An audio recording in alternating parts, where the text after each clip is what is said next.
Hello friends, welcome to study with Pihu. आज हम एक बहुत ही प्यारी और सिखाने वाली कहानी पढ़ेंगे, the tailor and the mice, यानी दर्जी और चूहे। ये कहानी हमें बताती है कि दया और मदद का फल हमेशा अच्छा होता है। तो चलिए शुरू करते हैं इस जादुई और भावुक कहानी के साथ। बहुत समय पहले ग्लॉस्टर नामक जगह में एक दर्जी रहता था। वह सुबह से शाम तक अपनी छोटी सी दुकान में पालथी मारकर बैठा रहता और सिलाई करता। वह अपने पड़ोसियों के लिए बहुत अच्छे कपड़े सिलता था, लेकिन खुद बहुत गरीब था। वह एक बूढ़ा आदमी था जो ऐनक पहनता था। उसका चेहरा पीला और पतला था, उसकी उंगलियां टेढ़ी थीं और वह बहुत पुराने और घिसे पिटे कपड़े पहनता था। क्रिसमस के कुछ दिन पहले ठंडी सर्दियों में टेलर ने ग्लॉस्टर के मेयर के लिए एक चेरी रंग के रेशमी कोट और क्रीम रंग की वास्कट बनानी शुरू की। टेलर ने कड़ी मेहनत की और कहा, अब मुझे रुकना चाहिए। सारा रेशम और साटन कट चुका है।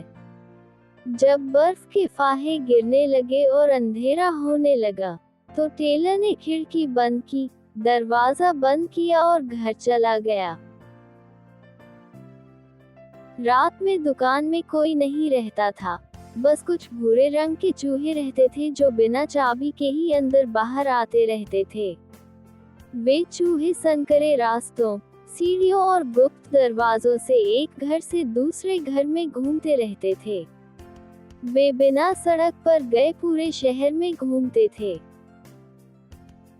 टेलर बर्फ में चलकर अपने घर पहुंचा।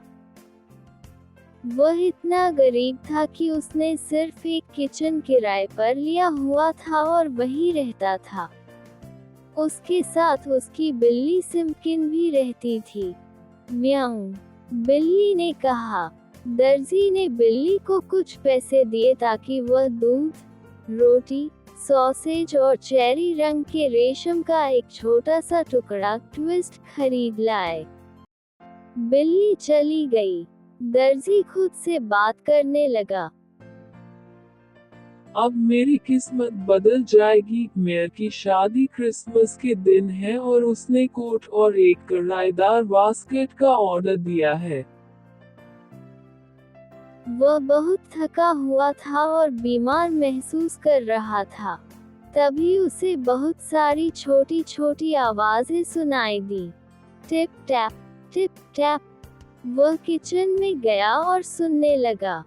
जब उसने कप, कटोरी, बर्तन उल्टे किए, तो छोटे छोटे चूहे नीचे कूदे।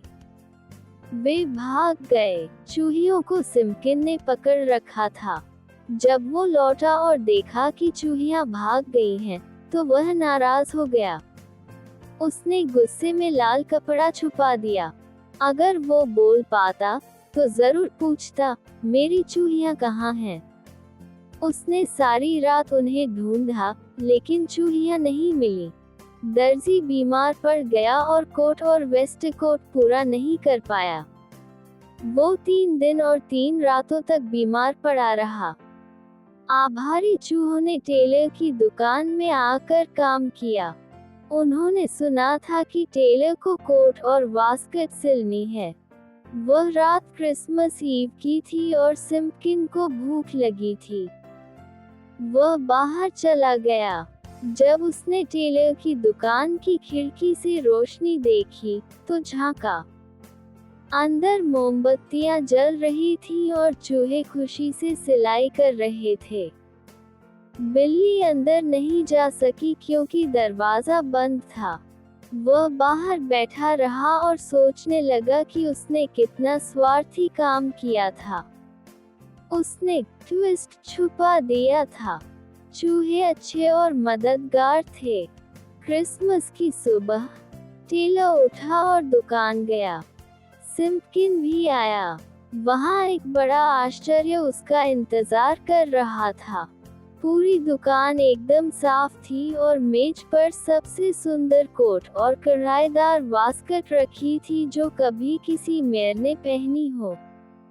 वास्केट पर गुलाब और बैंसीज बैंगनी फूल थे और कोट पर पॉपीज लाल फूल और कॉर्नफ्लावर के फूल करे हुए थे। लेकिन एक बटन होल अधूरा था क्योंकि अब ट्विस्ट नहीं बचा था। सिम्पकिन ने टेलर को वह ट्विस्ट दे दिया। उस दिन से टेलर की किस्मत बदल गई। वह बहुत अमीर हो गया और अमीरों और सज्जनों के लिए सुंदर बास्केट सिलने लगा। उसके द्वारा बनाए गए बटन होल इतने छोटे और सुंदर होते थे कि लगता था जैसे उन्हें चूहों ने ही बनाया हो। तो फ्रेंड्स, कैसी लगी आपको ये कहानी? देखा आपने, छोटे छोटे चूहों ने कितनी बड़ी मदद की। इस कहानी से हमें सीखने को मिला कि अगर हम दूसरों की मदद करेंगे तो हमारे साथ भी कुछ अच्छा जरूर होगा। अगर आपको ये कहानी पसंद आई हो तो वीडियो को लाइक करें। स्टडी विद पीहू को सब्सक्राइब करना न भूलें और कमेंट में बताएं आपको कहानी का कौन सा हिस्सा सबसे अच्छा लगा। मिलते हैं अगली मजेदार स्टोरी में। तब तक पढ़ते रहो, सीखते रहो और मुस्कुराते रहो।